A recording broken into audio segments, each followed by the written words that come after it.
an illness. It can be chronic, meaning it can last for many years. You can survive for many years. There are types of cancer now that can be cured. This type of illness is caused basically by cells that multiply and divide very rapidly, and they ultimately take over parts of the body. The word cancer in our society is viewed by some as a death sentence. So for many of our patients, when they learn that they have cancer, it is just devastating. Patients, we know now that about a third of patients with cancer go through some kind of a mood disorder during their early stages of their cancer, throughout their treatment, and even during recovery.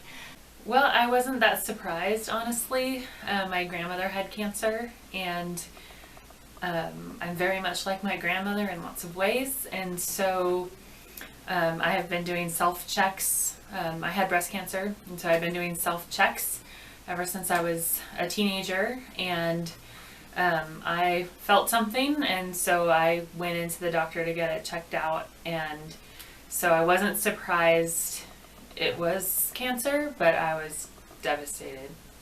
This is an illness that doesn't just affect the individual, but it affects the family. It can affect people's livelihood. Some people go bankrupt, they lose their homes. There can be lots of devastating consequences if the treatment requires that they not be unable to work, or if it leaves them somehow debilitated to the point where they can no longer work and acquire an income. So it affects people differently, some more than others, but it can be very devastating. It made me sad to see my grandma and aunt like that, because there's two strong, really strong people, and then them seeing them like kind of decay and like kind of like slowly get sad and depressed, and it just kind of made me sad.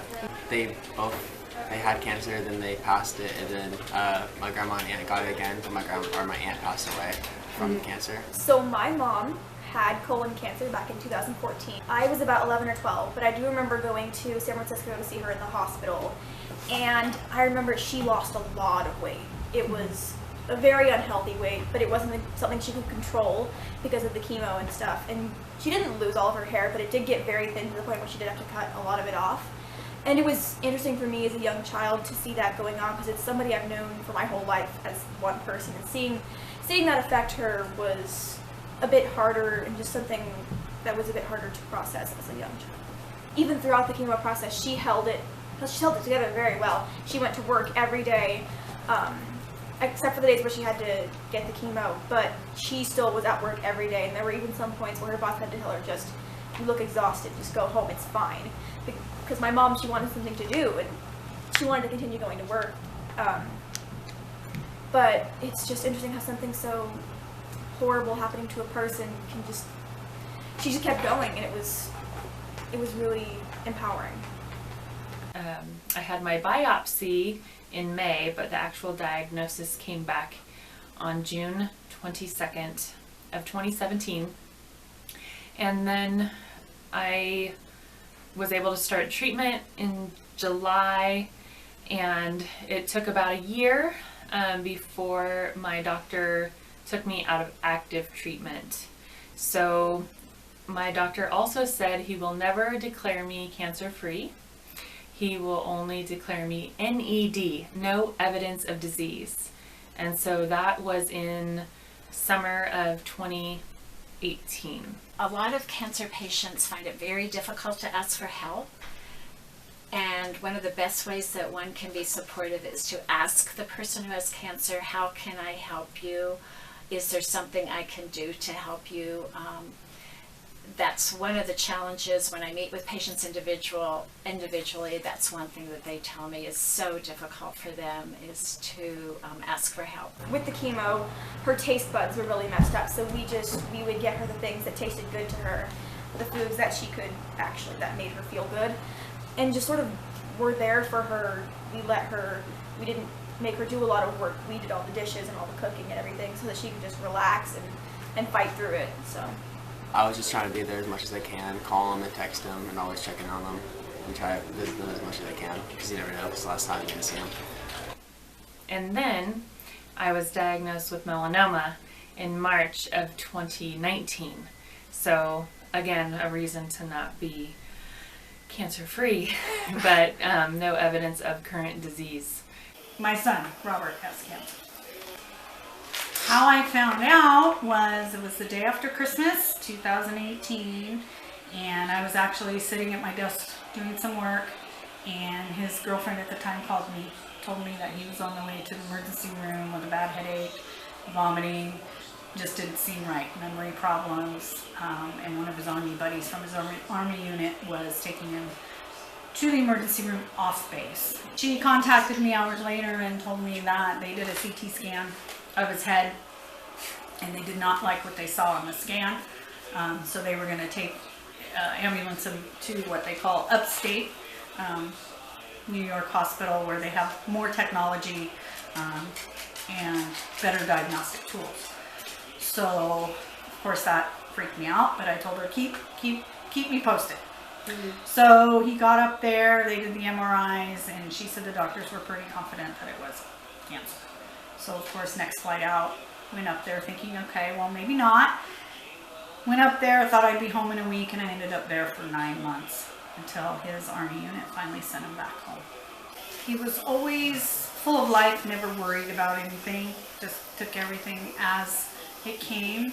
You do see that with him somewhat, with his treatment and his diagnosis, but lately it's taken a toll on his spirit. He's just kind of lost some motivation. He's tired. It's been 1.5 years of treatments,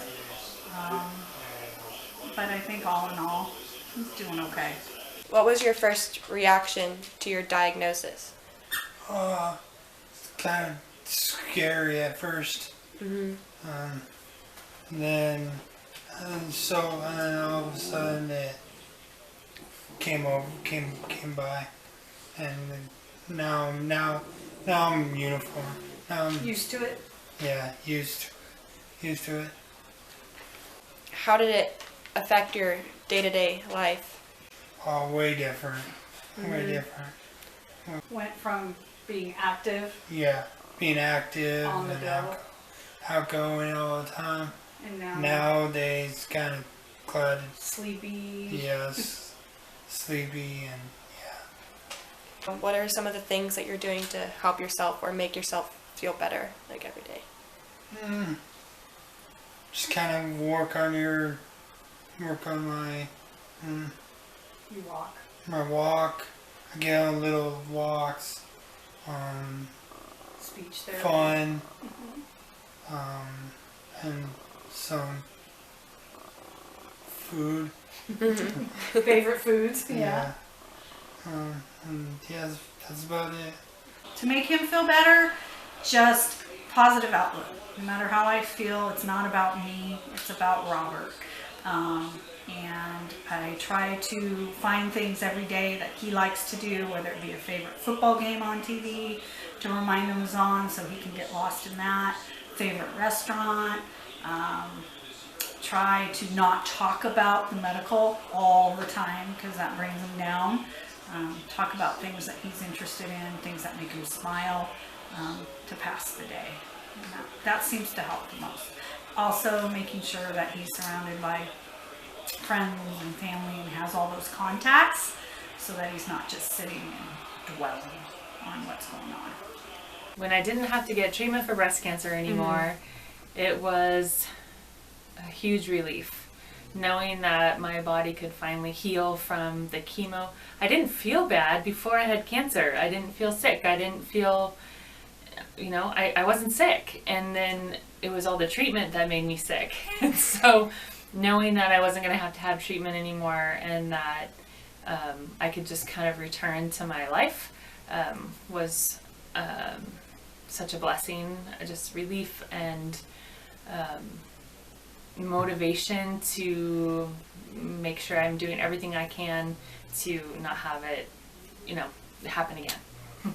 I've had patients who have died, and other patients have kept in touch with their spouses. So just things like that happen all the time.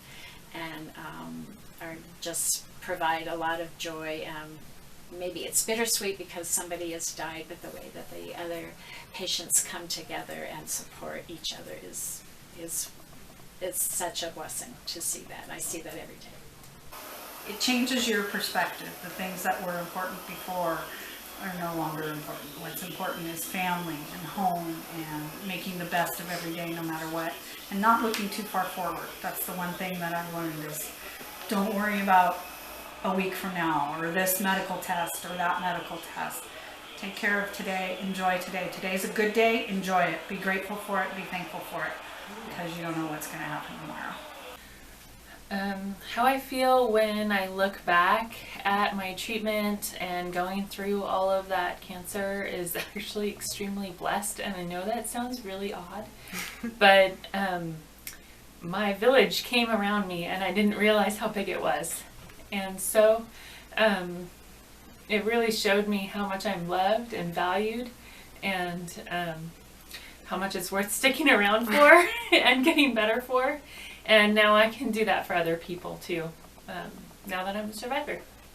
Ringing the Bell is a day many people with cancer look forward to. It celebrates the end of radiation treatment.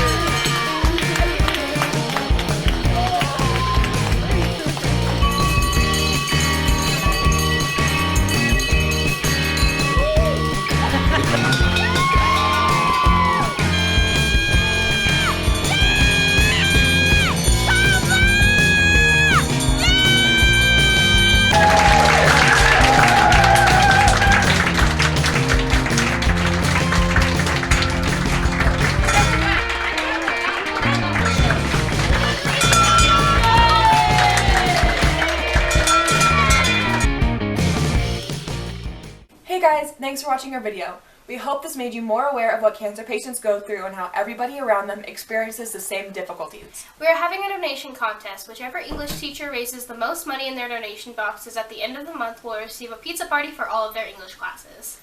Donations will be collected on February 28th, and the pizza party will be held at lunch in your English class on March 2nd. We are also selling t-shirts, bracelets, and stickers in the mall at lunch from February 18th to the 28th.